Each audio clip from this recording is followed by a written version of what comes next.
સુરત શહેરમાં કાળઝાળ ગરમીનો પારો યથાવત છે। હીટવેવની આગાહી વચ્ચે શહેરના સરથાણા પ્રાણી સંગ્રહાલય દ્વારા પ્રાણીઓને ગરમીથી બચાવવા માટે વિશેષ વ્યવસ્થાઓ કરવામાં આવી છે। નોંધનીય છે કે ઝૂમાં શહેરની સરખામણીએ 2 ડિગ્રી ઓછી ગરમી હોવાનું અવલોકન કરવામાં આવ્યું છે। સરથાણા પ્રાણી સંગ્રહાલયના સંચાલકોએ પ્રાણીઓની તબિયત અને આરામને ધ્યાનમાં રાખીને અનેક પગલાં લીધા છે।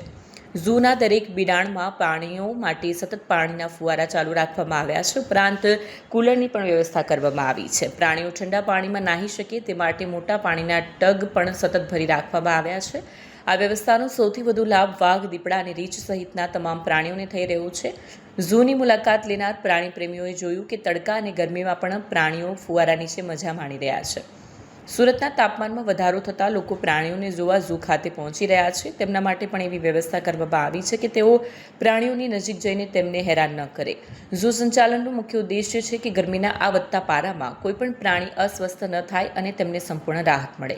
હાલમાં દિવસે દિવસે જ ગરમીનો પારો વધી રહ્યો છે, એને કારણે પ્રાણીઓને અહીંયા ખાસ કાળજી રાખીએ છીએ, જેવી રીતે કે વાઘ છે, દીપડા છે, સફેદ વાઘ છે, વિવિધ પ્રકારના રીંછ છે, પક્ષીઓ છે, ઓસ્ટ્રીચ છે, એવા પક્ષીઓમાં અને પ્રાણીઓમાં અમે ફુવારાની વ્યવસ્થા કરી છે। આ ઉપરાંત જે પ્રાણીઓના બહારના વોટર ટબ છે અમે રેગ્યુલર ઠંડા પાણીથી ભરીએ છીએ, જ્યારે એમને ગરમી લાગે ત્યારે જઈને એ લોકો નાહી શકે।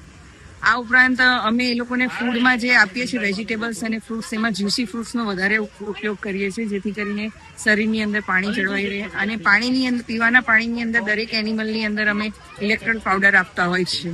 કુલરો પણ કંઈક મુકાયા છે એનિમલ્સમાં જે સાંજે આ એનિમલ વાઘ છે જેવાને અમે સાંજે નાઇટ શેલ્ટરમાં લેતા હોય છે, તો રાતના એ લોકોને ગરમી ના લાગે એના માટે અમે કુલરની વ્યવસ્થા કરી છે।